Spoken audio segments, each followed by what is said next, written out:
Hello बच्चा party. Good morning, good evening and good afternoon.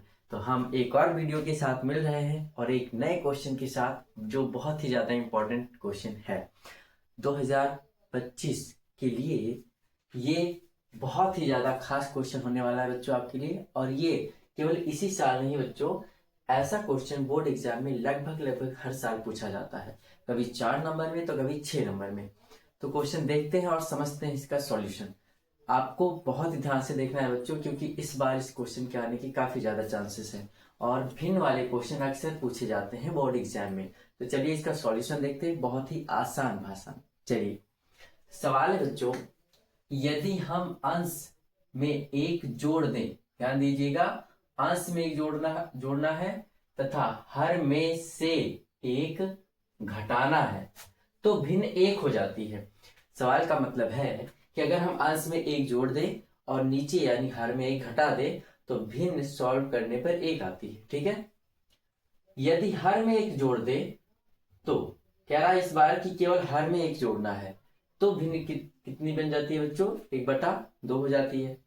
तो कह रहा है वह भिन्न ज्ञात कीजिए। बच्चों, भिन्न के सवाल में आपको करने के लिए सबसे पहले आपको क्या ध्यान रखना है, यहाँ पे मानना पड़ता है बच्चों कि अंश क्या है और हर क्या है।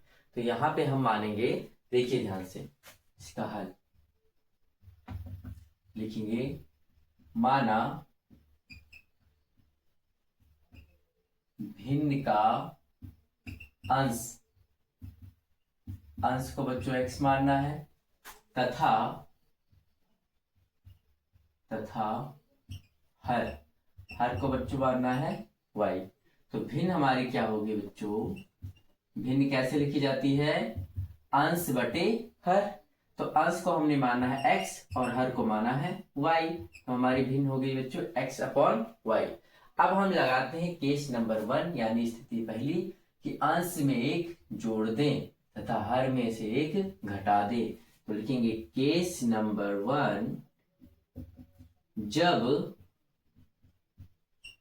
अंश में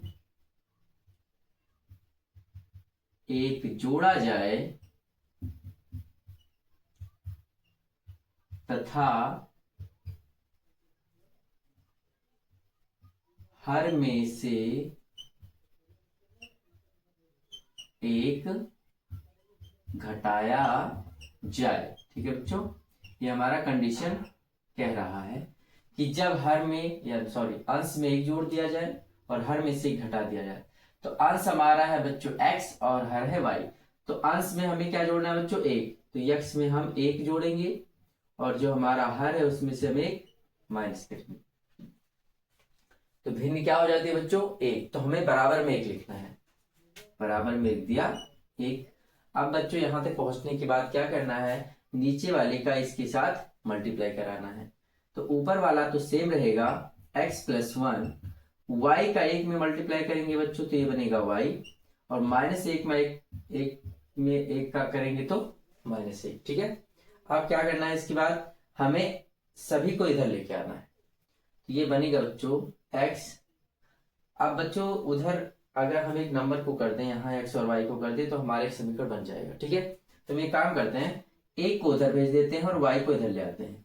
तो y जो प्लस में इधर आके माइनस, इधर क्या था बच्चों? -1, ये +1 उधर जाके ये भी माइनस हो जाएगा, -1। हमारे पास समीकरण बना बच्चों x - y = -2। ये हमारा पहला समीकरण तैयार हो गया पहले केस से। अब लिखेंगे बच्चों केस नंबर 2। केस नंबर 2 लिखेंगे, केस नंबर 2। अब केस नंबर 2 को पढ़ते हैं। कह रहा है यदि हर में एक जोड़ दें, केवल हर में जोड़ना है बच्चों, वो भी एक। लिखेंगे जब हर में एक जोड़ा जाए, एक जोड़ा जाए। ठीक है, तो हर क्या है बच्चों? हमारा y। तो हमारा भिन्न था x/y। इस बार हर में एक जोड़ देना है और भिन्न क्या हो जाएगी बच्चों? 1/2। यहां पे क्या था, यहां पर जो सामने नंबर था वो एक था, अकेला था, नीचे उसकी कुछ नहीं था, तो हमने इसका मल्टीप्लाई कराया। लेकिन यहाँ पर ऊपर भी है और नीचे भी है, तो हमें इसका इसके साथ मल्टीप्लाई और इसका इसके साथ मल्टीप्लाई करना पड़ेगा। ठीक है, तो 2 जाएगा x से मल्टीप्लाई करने बच्चों, तो 2x बना। y 1 से मल्टीप्लाई होगा तो y, फिर प्लस 1 का 1 में तो 1, फिर से हम वही काम करेंगे, y को इधर ले आएंगे, तो हमें मिलेगा 2x माइनस वाई बराबर में 1, और ये हमारा बन जाएगा समीकरण नंबर 2। ठीक है, अब जब बच्चों समीकरण 1 और 2 बन जाए तो हमें इनको चाहे विलोपन विधि से या फिर प्रतिस्थापन विधि से हल करना है और x और y का मान निकालना है। तो हम देखेंगे कि हमारा जो समीकरण 1 है उसमें y 1 है, इसमें भी y 1 है, y की संख्या बराबर है, x यहाँ पर 1 है लेकिन यहाँ पे x 2 है, बराबर नहीं है। तो अगर किसी भी दो समीकरण में कोई एक शब्द बराबर मिल रहा हो तो वैसे क्वेश्चन को सॉल्व करना बहुत आसान होता है विलोपन विधि से। ठीक है, तो यहाँ पर हम विलोपन विधि का इस्तेमाल करेंगे। अब विलोपन विधि लगाने के लिए बच्चों क्या करना है, किसको किससे घटाएं कब जोड़ें वो ध्यान रखना। देखेंगे कि y हमारा बराबर है दोनों में, y का निशान भी सेम है, और अगर निशान सेम हो तो समीकरण को घटाते हैं। अगर दोनों का निशान सेम हो, चाहे प्लस प्लस हो चाहे माइनस माइनस हो, तो समीकरणों को घटाया जाता है। बच्चों ध्यान से सुन लो इसको। ठीक है, अब हम देख रहे हैं कि यहाँ पे समीकरण 2 में x का नंबर बड़ा है, इसमें छोटा है, तो हम बड़े को ऊपर रखते हैं। तो ऐसे लिखेंगे, समीकरण 2 में से समीकरण 1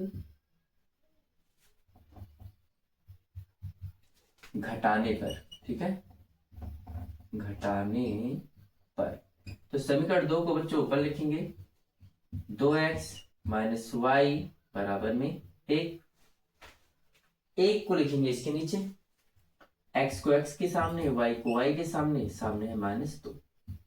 अब ध्यान देना है बच्चों, जब हम लिखते हैं घटाने पर तो नीचे वाले का निशान बदलना पड़ता है। ठीक है, कैसे बदलेंगे, x के आगे कोई निशान नहीं, मतलब कि वो प्लस में है तो इसको करेंगे माइनस, y के यहाँ पर निशान माइनस है तो इसको करेंगे प्लस, और यहाँ पर माइनस था तो इसको करेंगे प्लस। इस तरीके से हमारा y माइनस वाई प्लस मिल रहा था, और ये कैंसिल, 2x में से 1x अब माइनस हो रहा है, तो क्या बचेगा बच्चों, x, एक प्लस में था अब ये भी प्लस में आ गया, तो दोनों अगर प्लस में है तो जुड़ जाएंगे बच्चों। यहां से आ जाएगा हमारा x का मान 3। अब x का मान आप चाहे 1 में रखो चाहे 2 में रखो, वहां से y मिल जाएगा। तो बच्चों हम समीकरण 1 में रखेंगे क्योंकि हमारा x जो है वो समीकरण 1 छोटा है। ठीक है, लिखेंगे x का मान समीकरण 1 में रखने पर तो चलिए बच्चों इतना नोट कीजिए, स्क्रीनशॉट ले लीजिए। अब हम इधर मिटाने जा रहे हैं, बाकी का पार्ट इधर सॉल्व करेंगे। चलिए हो गया, देखिए